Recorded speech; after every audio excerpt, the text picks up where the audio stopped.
Hi everyone, and welcome to Tabletop Theory. My name's Joe, and I'm so glad you're here with me today. My guest is Maryanne Cullinan. She is the 2018 Sanford Award winner for Inspirational Teaching, a semifinalist for New Hampshire Teacher of the Year in 2019, a PhD student in education at Lesley University, middle school teacher, mom of three, RPG enthusiast, and she is currently researching gamification and the use of role-playing games in middle schools. And fun fact, she's also going to be on a panel with me at PAX West in a few weeks. Thank you so much for joining me today. I really appreciate you being here. Hello. So, I know that there's like a lot that I wanted to talk about, but one of the things that I know is sort of your specialty that we've talked about over the last few weeks getting ready for this panel is obviously from the intro, using RPGs in classrooms. So how did that start? So it started in a couple ways at once. So I teach middle school, and if you remember back to when you were in middle school, it is both terrifying and very boring. Absolutely. And right. And kids are still really creative and really want to do imagination things, but they can't really play with toys anymore. So I find that kids are at that age group are just really ripe to do anything with simulations, theater, improv. If it's a little competitive, they love that, right? And they like their developmental work is to make groups apart from their families. That's right, like the whole niche thing, like finding your organizations. Exactly. Find your people, right? Yeah. And try out different groups to figure out who your people are. Yeah. So that's sort of the background. And I had been doing role-playing games and simulations in my class, but I didn't think to call it that. But I had a group of students who really needed someone to let them play Dungeons and Dragons in their classroom. And at the time, you know, I'm a girl of the 90s. Like, girls didn't play D&D. Like, you got to date the people who played D&D, but you were not allowed at the table in New Hampshire. Rural New Hampshire in the 90s. No, I know what you mean. It's one of those stereotypes that unfortunately is like true in a lot of cases from back in the day. I started playing in the 80s, and like it hurts me to remember how closed off the hobby used to be and a lot of people. Yeah, sorry, I interrupted. Oh no. So I was like, sure, you can do that. And I didn't really pay attention, although it seemed neat. But those same kids were really interested in Greek mythology. And I had taught Greek mythology before, and where it broke down, these are all enrichment courses that I teach. And so kids are choosing to be there. But so they're like electives. Yeah. And the breakdown became, how do I get the kids to really want to read the myths on their own free time? Basically, you know, giving themselves homework.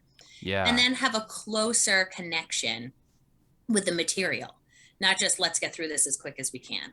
Right? Because they loved the ideas, they loved the characters, but the actual reading was the work.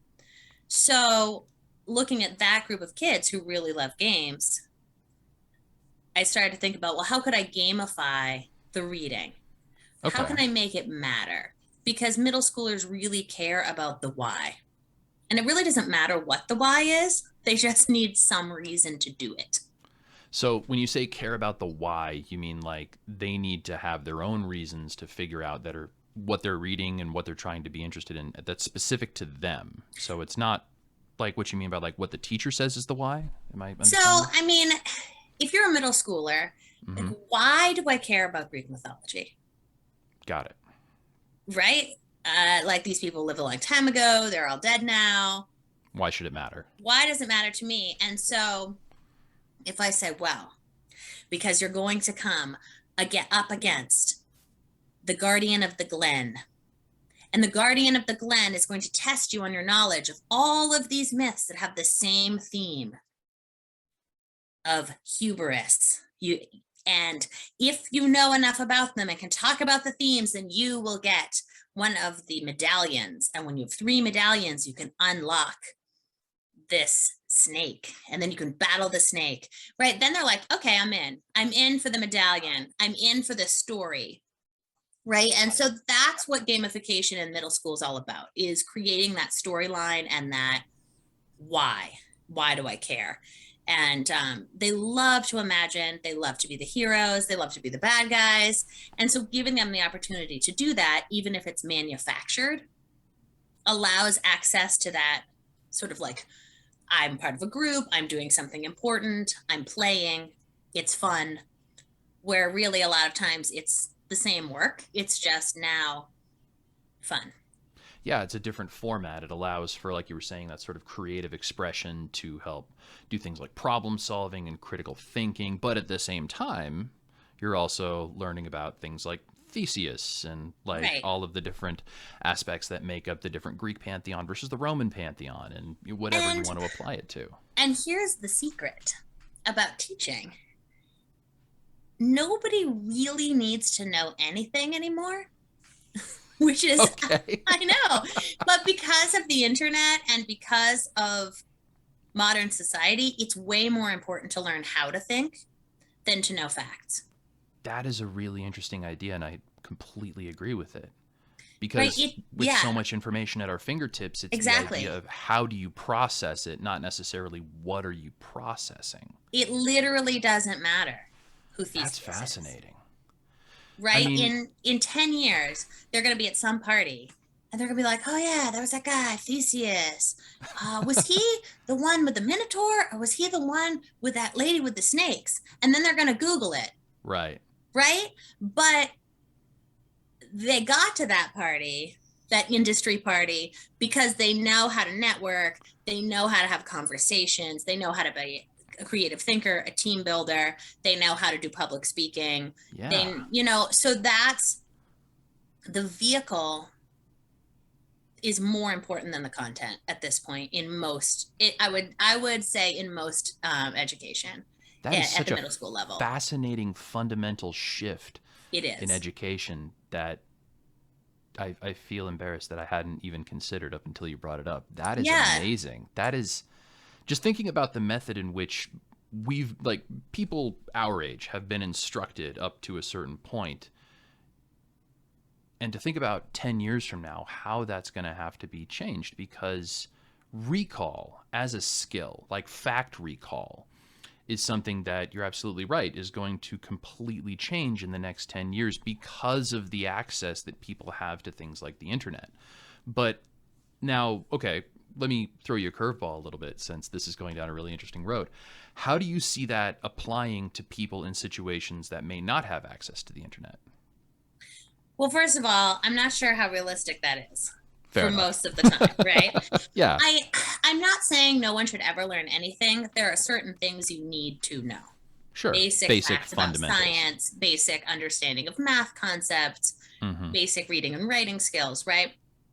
But most of the time, the things that you need to be a successful person in your life are less absolute finite pieces of knowledge Mm-hmm. and more skill sets and ways of being. Absolutely. And so that for me, I mean, that's it. Podcast over. We're I done here, mean, folks. Thanks so much yes. for watching. Have a But I mean, that's really it, right? And so the gamification, like I'm here for it. And that's why I'm here to talk about it. But it's not about the gamification. It's about being part of a group. It's about trying to make strategic decisions. It's about frustration tolerance. It's about planning. And middle schoolers don't have a developed prefrontal cortex. That's the part right in the front behind your, forehead. And it doesn't come online until you're about 20, which is frightening. yeah. But so they've got all the emotions, they've got all the brains, they've got all the ideas, but they don't have like the CEO in the corner, right? Or they, Yeah. they don't have the executive functioning skills, which are all your regulation and organization skills. Impulse control, reflection, Absolutely. things like that. Yeah. But the other thing we know about middle schoolers is, all right, we're going to talk about brains now for a minute. Let's do it. When you're a child, you have every experience you have, you end up creating these neural pathways. Mm-hmm. And then when you get to about middle school age, you prune them down and you don't have them all anymore. the ones that you don't need. And that's why you can't remember when you were a baby, or if you learned a language and you never speak it again, it goes away, or whatever, right? Yeah, it's the use it or lose it principle. Exactly. And so, but the ones that you're using get myelinated, which means they basically get like a coating around the outside that allows them to move faster and be stronger. And so we have this opportunity at this age, use it or lose it. I can help them develop pathways in their life that will keep serving them well forever. And it's not about if I'm a halfling rogue. It's about, have I figured out a creative way to handle this problem? Have I figured out how to work as a group? Have I figured out what responsibility means? All to me, have I figured out how to be frustrated and then move on? And yeah, empathy and taking perspective and all those things. And games give us the opportunity to do that in a way that doesn't feel like grown-ups preaching at you. Yeah, it's the idea of instances and exceptions, what you're describing with the idea of like, I remember at one point I was able to think critically through a puzzle, or I was able to work with my peers to be able to overcome an issue or to resolve a conflict. And those sort of things, as you age, you can reflect back on those examples of past success to be like, I've done this before, I can do it again. And like you said, it's not the specific recall of the capital of Vermont, which I believe is Montpelier, but at the same time, yeah, it's that lack of it's that lack of needing to know that specific fact, as opposed to I know how to learn what I need to know. Exactly. So this year I taught science because of COVID, everybody was shifted around, and I taught science for the first time in like 10 years. And I was teaching 8th grade science, and I was teaching about all the different, like the kingdoms of life and all the different classes, and like literally nobody cares what an earthworm's genus is, like, except for like, I don't know, earthworm scientists, right? But what's important is understanding why they have it, how it works, what a dichotomous key is, how do we identify things in nature? We put things together by like, there's radial symmetry. And then, like, that's like starfish. Okay, starfish don't go with elephants because they're so different, right? And that's what's important, because again, I think it's annelids, by the way. I could be wrong. It's completely over my head. I'm going to absolutely trust you on that. That's what's important, is this idea that we can understand and categorize things by things they have in common, right? That's what's important. And so this sort of went far afield from why do you do role-playing games, but that's basically why. Well, no, I think it's all applicable, because the thing about RPGs in sort of this context of education, or in the context that I would use them in a professional way to like help students deal with anxiety or loneliness, is that just what you said. It's that use of recalling how you were able to do something, not necessarily exactly what you were doing. Because I see that exactly what you're describing, especially with the prefrontal cortex, and how something like a role-playing game that has like specified rules for interaction would be beneficial for something like dealing with students that may not have a lot of express self-control at the moment that you're going through a lesson plan.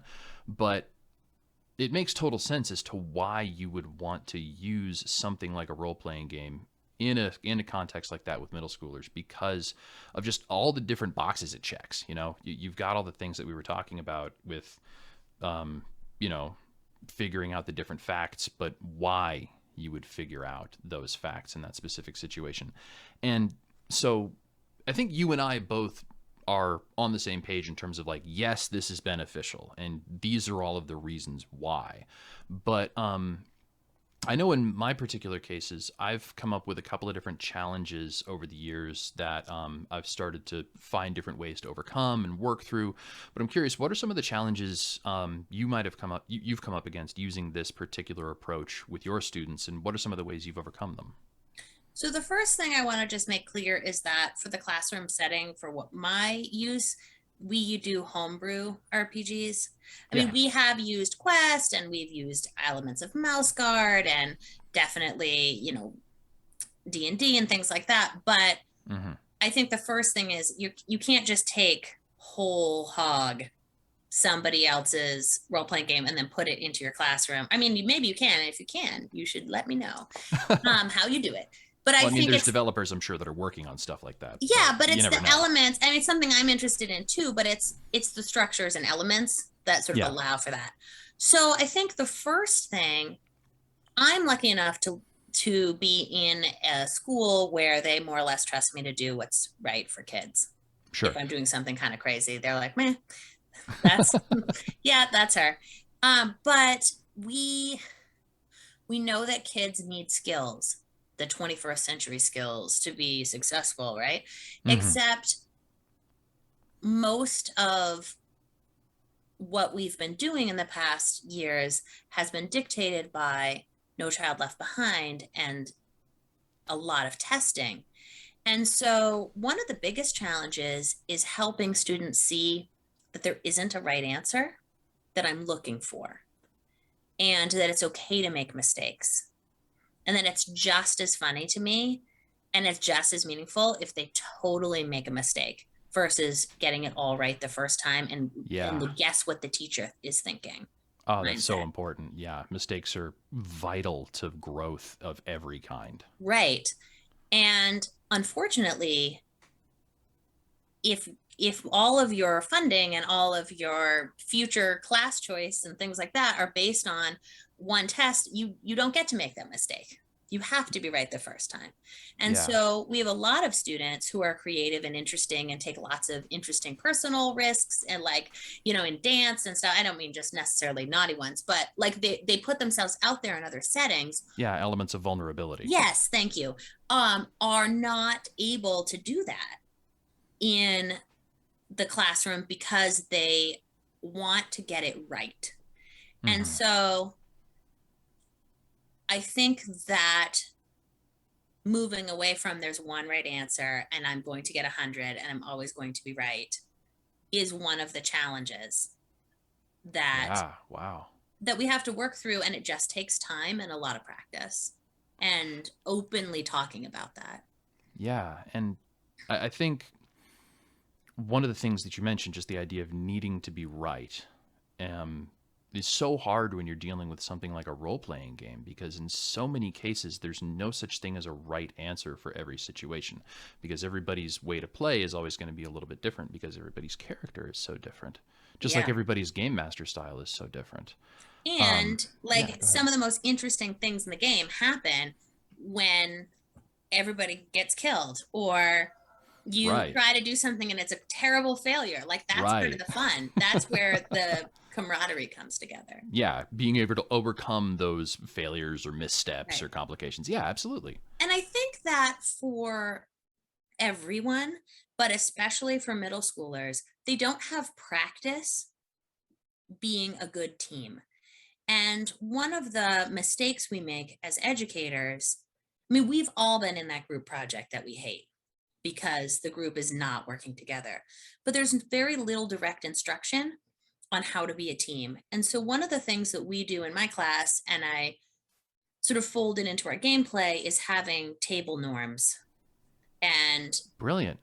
right. And so, one of them is we're all here to have fun. So, let's work together. And Yeah, so, when it gets heated, we're like, remember, we're all here to have fun, or actions have consequences. And right. so, if you're being, a complete tool and the rest of the group is not interested in that, and I'm like, well, you did just, you know, your PC did just kill somebody else in the party. Right. So that, why are they frustrated?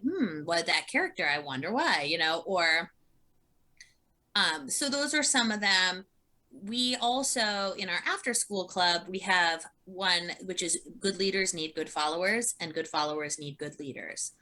And that's a club that's run by kids for kids. And so I will say good leaders need good followers to my classroom, meaning, like, I can't do this without you. Right. If Yeah. you want to do this, you have to do what I'm asking. I can't It's be a that good leader collaborative if you're not being process. a good follower. And then other times, if I'm not prepared, or like the student DM's like, everyone's running around. And I'm like, why do you think that is? And they're like, well, I just need 10 minutes to figure out what's the next thing. And I'm like, And there we go. Right? Like your job as someone who chose to be a DM is to be prepared. So they're not going to be good followers for you if you're not prepared, because they need a good leader. So the idea of being prepared in that context, that's interesting. One of the things I've brought up in some of the videos I've made is the idea of, with a game master, you need to be prepared to be unprepared. Sure. And that's the idea that, like, you're never going to know exactly what your players are going to do because people have free will, clearly. But how do you approach something like that with middle schoolers? Because if, like you said, you have a student that's coming to you and saying, I just need 10 minutes to figure out what's going on. What does that learning process look like of them trying to learn how to sort of compensate and adapt to other people's choices? Sure. So this is moving a little bit outside of the classroom to the after school club. Okay. The context I'm talking about. The ones that are in the classroom are a little more teacher directed. Okay. Just because I have content I have to get through. Right. Sure. So I can't give them complete free reign. Because Yeah. they have to learn about. No, that makes total sense. Yeah, you've got the milestones that you have to hit. Exactly, right. But when I'm teaching kids to be dungeon masters, I try to say, well, what are the big signposts of the story? Right? Okay. Like, let's Yeah. pull back and say, what is the beginning, middle, and the end? Right, Where are they strokes. going? Mm-hmm. Right? What is the last thing? Okay, what are the ways they could get there? Right? And so, Yeah. and then if you have that, then it doesn't matter what everybody does. Right, because you can adapt because you've got the broad strokes of what you know needs to happen and what might be happening in the background. Right. And sure, that makes sense. And it takes practice. Absolutely. We also pair student DMs so that if somebody feels stuck or needs a break, somebody else can take over. Mm-hmm. So they're, a set and they make up their story together. And that way, if somebody's absent or not feeling it or something happens. Yeah, that makes tons of sense. No, I've always thought that the collaborative GM model was a neat idea. I've actually never done that, but it seems like something, especially for the sort of environment you're talking about, would make tons of sense. Not just only for like all the logistical reasons, but also because, I at least in my experience, kids of that age, of about like the 11 to about 14 age group. Yes. They kind of come up with these really amazing stories when they get to bounce them off of each other. Exactly. And so for our after school group, well, I'll talk about that and I'll tell you about something else. So the after school, all of this is a little bit like messed up because of COVID.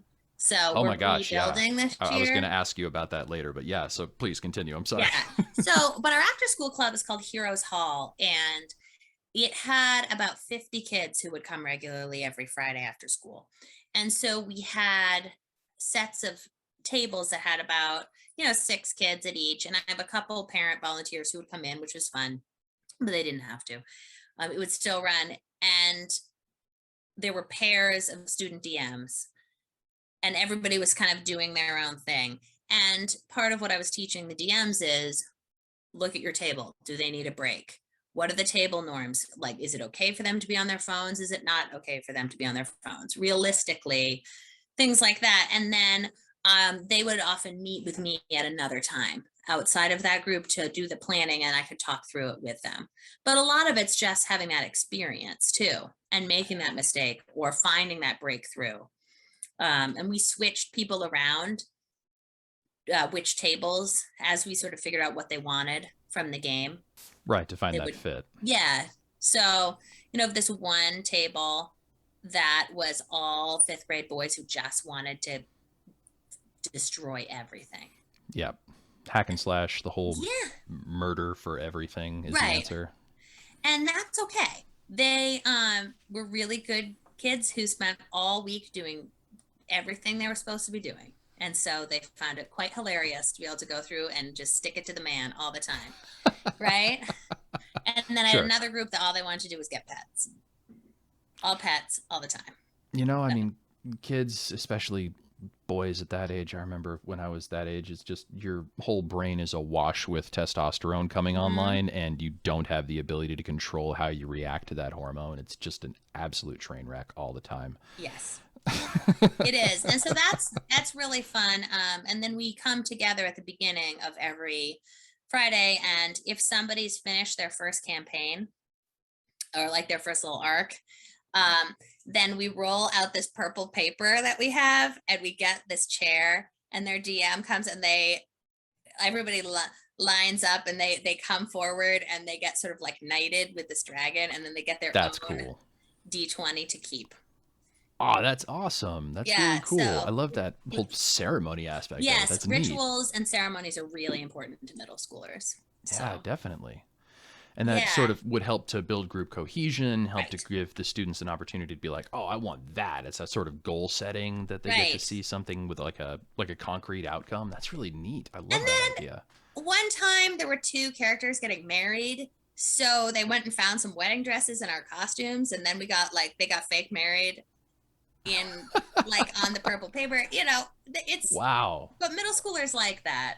They Yeah. like to be able to play, act, and have fun. And I want to back up and say a little bit, which is how I started actually playing role playing games Yeah, please. was maybe like 5 years ago now. I went down to PAX Unplugged, and I saw a panel called Hand Her a Sword, which was about playing role playing games as a girl and like why girls should do it with other girls. And I was like, I can do that. That sounds fun. I could do that. So I drove home, and I walked around. I'm like, you look like a girl. You want to play D&D? And they're like, all right.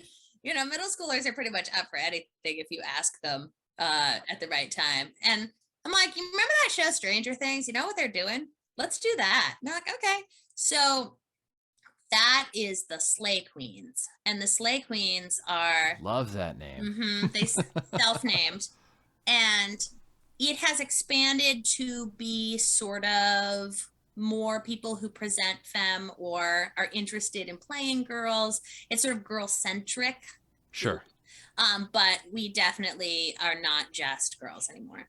But that was sort of became a kind of like social skills friendship unofficial group, and they would meet at Yeah. lunch, and they became a big group of friends. But then some of my other students were like, well, what about us? Why can't we play D&D? I'm like, of course you can play D&D or whatever. And so we Yeah. ended up starting Heroes Hall, and now we have 250 kids in the school, and we have about 50 kids every Friday, Wow. which is a lot. Yeah. And That's a lot. super pissed off the girls basketball coach when like half the team was like, we're having a ceremony at D&D club today. I'm gonna be late to practice. Oh my God, that's why they're upset. That's brilliant. Yeah. Sorry, not to like throw shade on anybody playing basketball, but that's not exactly what I thought you were going to say why they're upset. I thought it was going to be like, oh, they're upset because we're using their space. It's like, no, we're upset because we're going to be late because we're playing Dungeons and Right, because Dragons. we stole Very important. your children. Um, I so love that. so that's really fun, and it's been really neat.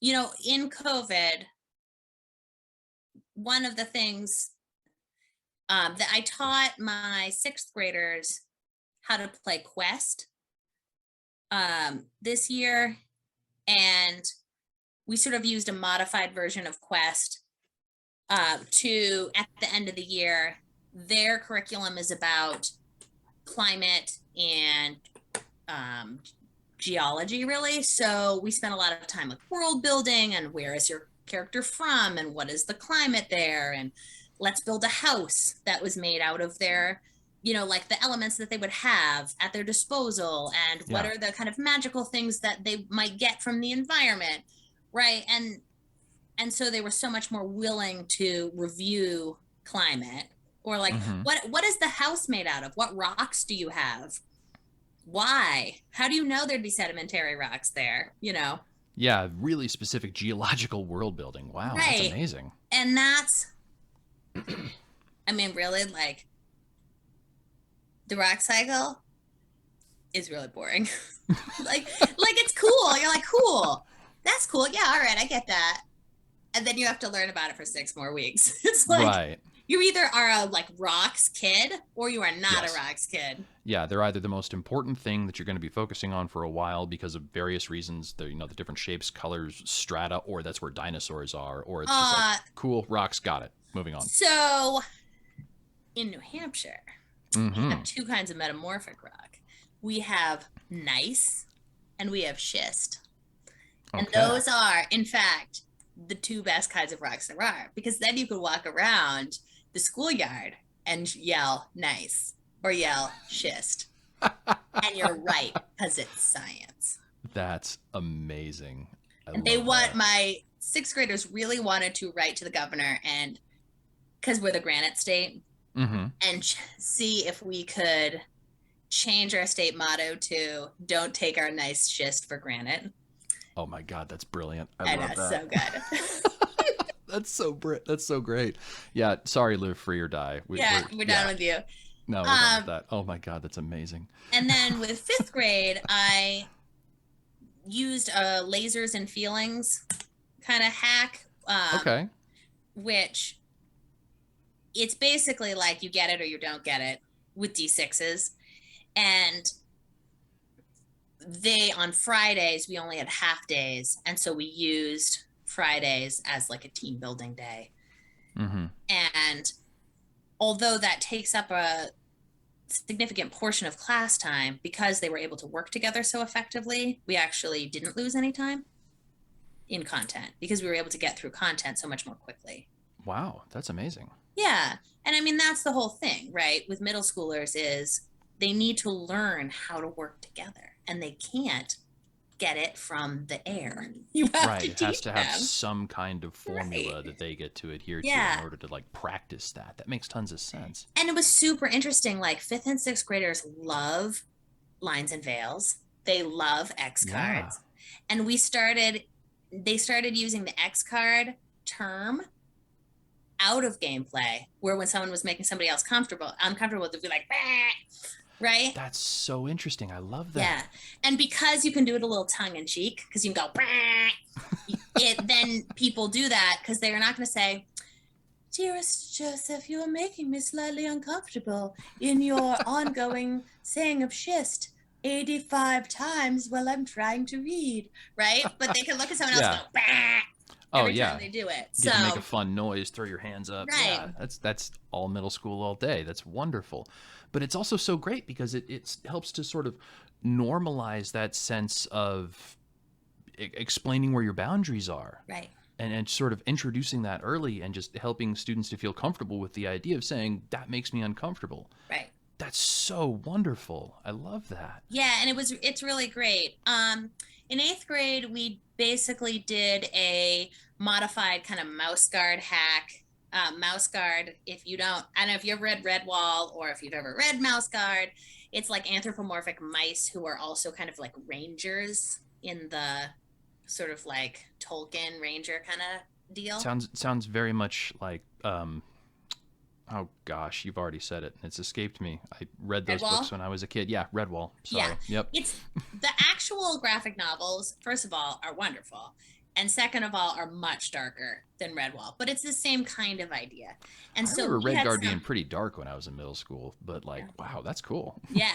And so we had something called the Explore Corps, and they were, because 8th grade's curriculum is all about biology and mostly about like what makes a fungus and what makes a plant, right?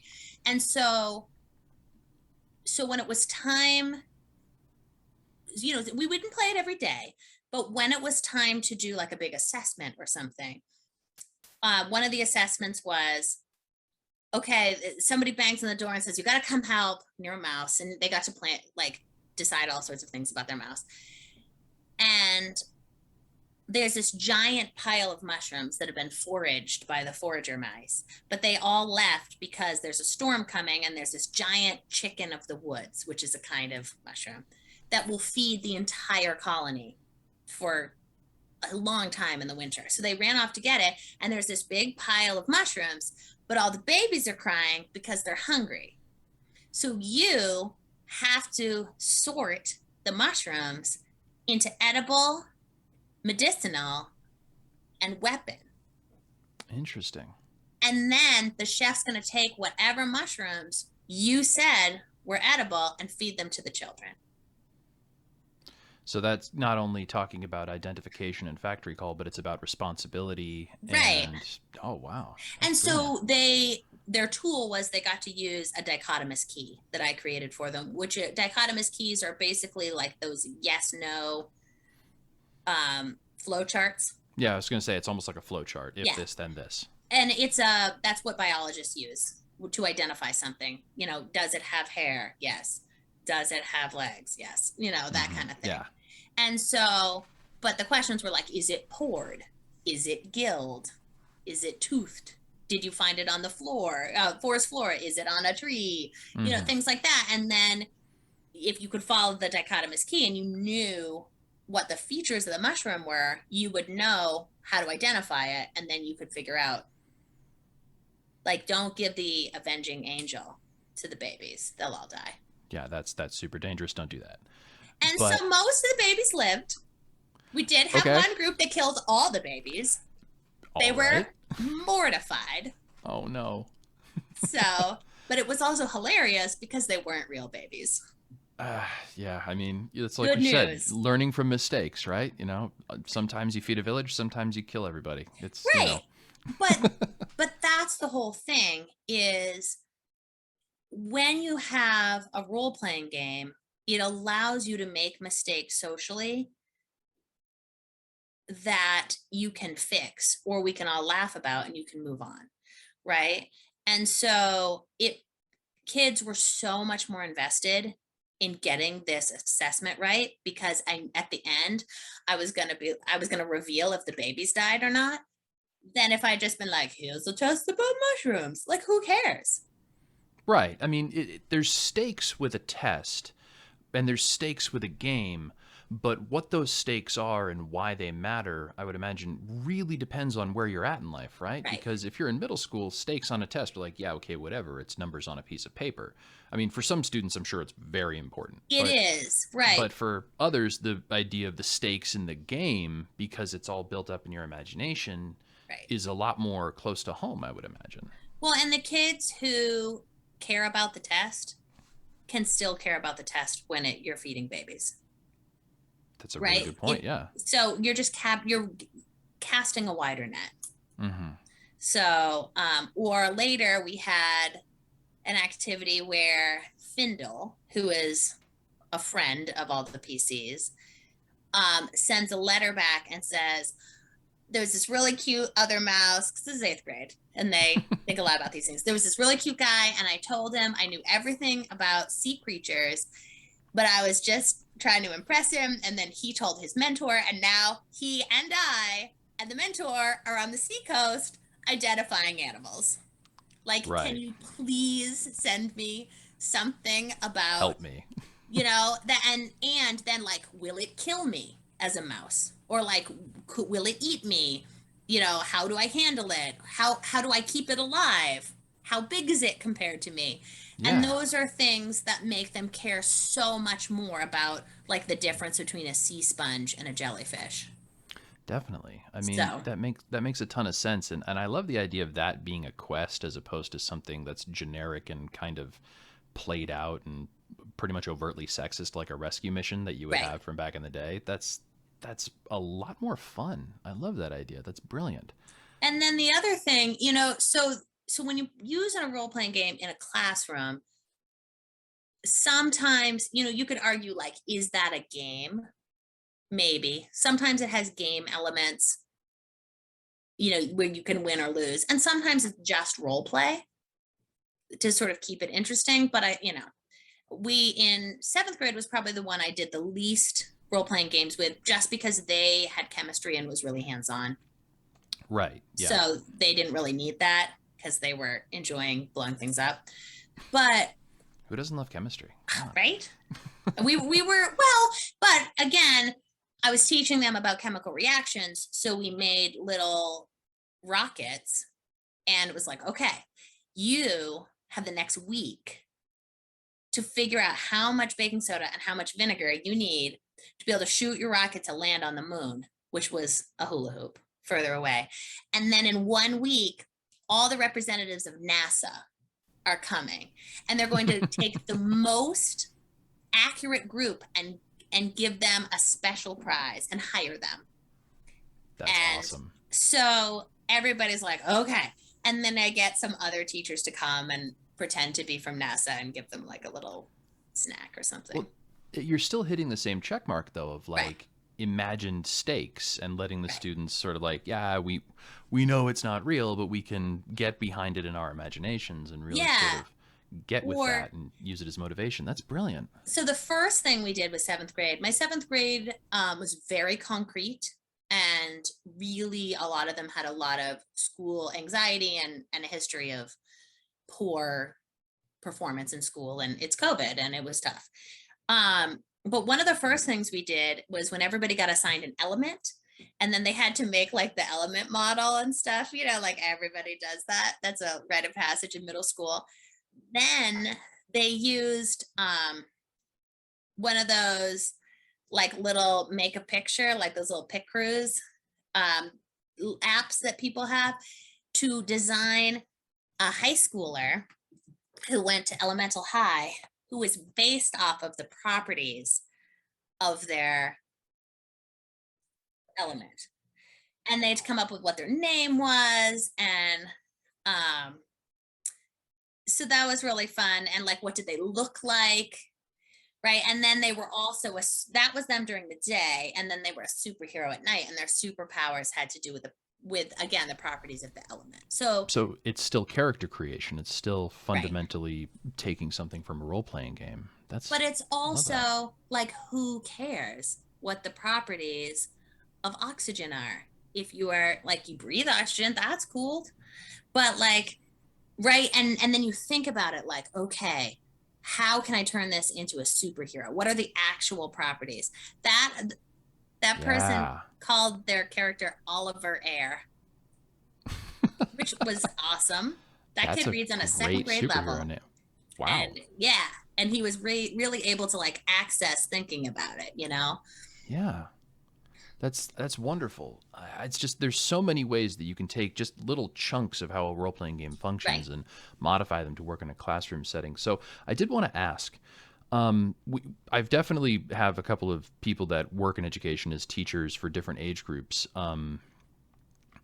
That they've sort of been like talking to me about like how role-playing games work, at least in a university setting. So in your experience, do you have something that you would say is a good way for people in education to start doing this? Is there anything you'd recommend to people doing something like that?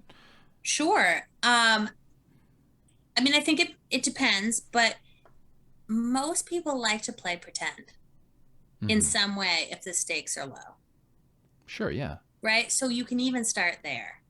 And it's just this idea of, okay, we're all going to put on safety goggles now, and now we're scientists.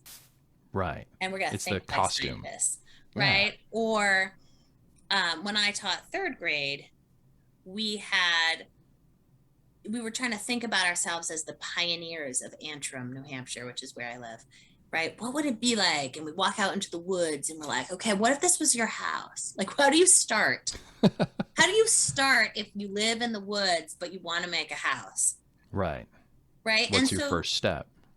So I think it's less about specifically what you do and more about sort of your positionality as a learner, right?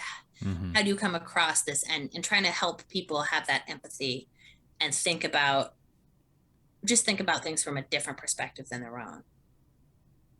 Right. Yeah. Sort of put yourself in somebody else's shoes. Empathy is exactly that. It's just looking at something from a point of view that, just like you said, it's not your own. So you can start to figure out how things could be different. Right. That's such an important skill that people, in my opinion, at least, definitely need to learn. Right. It's really unfortunate right now how many adults don't have it. But, and then also there's tons and tons of little like party games. Something like Scattergories is really great. There's a game called Medium that I just played for the first time last night. Oh my God, it's so fun. Where you both put down a word and try to think of the word that goes with both of those words. So like 2 of the people one put down bee and one put down butter. And bee butter is what? It's honey. So they both said the word honey out loud. Oh, okay. Yeah, that makes sense. That sounds challenging and all Oh my kinds God, of it's so fun. hard.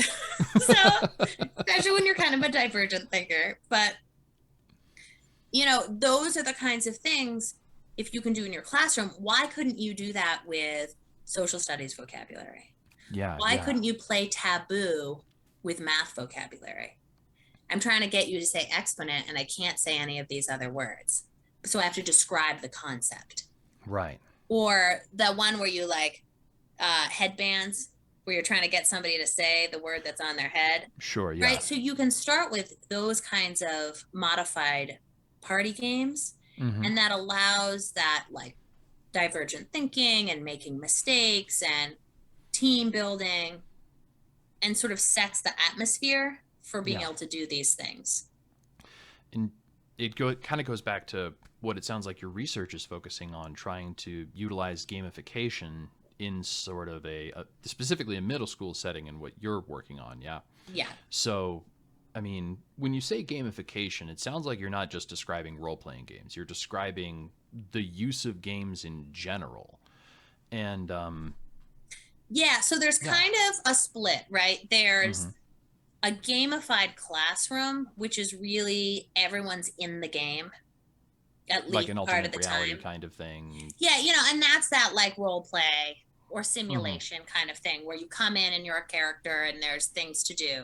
Sure. And then there's using games in the classroom, which is I'm going to play, Revolutionary War Spot It, or I'm going to use headbands. And that's totally also awesome. But so there's kind of two different things. And I would think some practitioners of gamified classrooms would think of themselves as role players, and some don't as much. But the whole system, the sort of logistical system of the classroom is set up like a game. But I think that this is something that's relatively newly being talked about in education in any sort of meaningful way. And Twitter, there's a lot of people on Twitter who are talking to each other about it. And so that's what I'm really interested in first, is figuring out, well, what does that actually mean? What does a gamified classroom mean? There are some people who've sold some books about it, which is awesome. But, if I say I'm a person with a gamified classroom, what does it mean? What does that mean?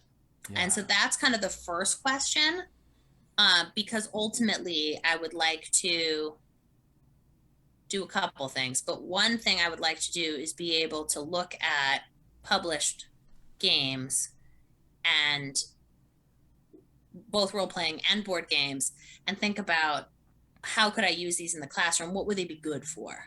Right. And that brings us back to the original point of, it's not, the game is a vehicle. It shouldn't be the end at all. Right. It's not about succeeding in the game. It's about what you do along the way. Right. And it's also not about how slick the game looks or whatever, right? Student learning always has to be the center. Yeah. And so I wouldn't say baseball is better than swimming, but if I'm trying to learn how to throw a ball, I'm not going to have somebody do swimming. I'm going to have them play baseball, right? Sure. So part of it's about matching the tool with the need. And trying to determine the outcome. Yeah, so I'm interested in, first of all, what is a gamified classroom, and what are the elements of a gamified classroom that really matter to student learning and success? What are the must-haves versus the nice-to-haves? Sure. And then, are there things that are published now that hit those spots? And then, ultimately, I would love to create something too, but there's a lot of games out there. And so I think the piece that's missing right now is that reflective piece of, okay, well, how do we know it's working? Right. And what does even working mean? Right. How do you determine success and an outcome for something like that? Yeah, that makes sense. So you mentioned that it is sort of this new approach that people like yourself are starting to use and talk about. I'm curious, have you found any sort of hesitation, or I don't want to use the word resistance, but just sort of discomfort maybe with this new approach that you're using from anybody, like parents or administrators, or have people Sure. been on board with it?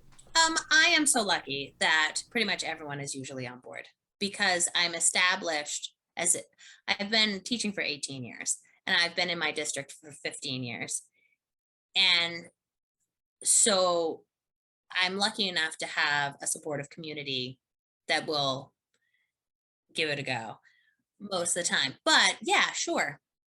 I mean, I also teach improv theater, which teaches so many of these same kinds of skills, but literally looks like kids screaming and rolling on the floor when you walk by. And it takes, right? Yeah. I mean, some of it is what does learning look like? Learning is not quiet. That's such an important question. Right? But learning is usually messy. Mm-hmm. It's like a controlled chaos kind of. I have a shirt that says chaos coordinator, and that's me. That's what I like to Love think. that. You know, the classroom is noisy, not crazy noisy, but it's like bubbling. People are doing lots of different things. Yeah. But that's not how most of us grew up. You know, It's true. I didn't make this up, but there's this saying about the sage on the stage, on the side. I don't know who made that up, but they were real smart. And sorry, the internet cut out for a second. You said the sage on the stage and the what? Guide on the side. Okay. So which teacher are you, right? Right. Are you the one who stands in front of the class and all knowledge comes from you? Mm-hmm. Because the secret is you can't actually teach anyone anything. Right. They have to learn it for themselves. Yeah, so here's my wisdom. It doesn't matter what anybody learns, and you can't teach anybody anything. There. No, but truly, you have to learn things for yourself. And so it is my job to set up experiences that allow kids to access that and then help coach them through it. Yeah. And if I just stand there and say, it's important to have empathy. And when you're frustrated, you should try again. Yeah. That's not useful, right? Yeah, especially when you have access to all of these other tools that you can use to get people engaged. You said that your classroom can look super chaotic, but at another perspective, that's engagement. That's students being involved in the learning process. And I think it's important when you're trying something new to understand why you're doing it, what the benefits are, and where you can grow. And so when somebody comes in and is like, what's going on here? I'm like, well, and then I tell them, and I'm not like, man, you know, part of being an educator and a human being, but an educator is growing all the time. We're all iterations and iterations and iterations of things, right? And I try something and it works. And then the next time it doesn't work, or it works better because I have this experience. And so if there's some resistance, instead of being defensive about the resistance, I'm interested to know, well, what is the resistance? Right. It's that element of empathy. Right. And ultimately, I believe that most people who are involved with children care about the children they're involved with. And so it comes from a place of worry often. Yeah. Like, are they learning? Is this best for them? And if you can figure out what the resistance is, a lot of times there's an answer. And if there isn't, you should have thought of that. And you can figure out what the answer is. Right. Yeah, you can figure it out. But again, that all occurs through that trial and error, that element of how things get taught and learned and absorbed and, practiced. Right. And I love that. And I think that's a wonderful place for us to start to come to the end. But before we get to the final thought, I did want to say, where can people find you? How can people get a hold of you? Okay. So you can probably best get a hold of me on Twitter.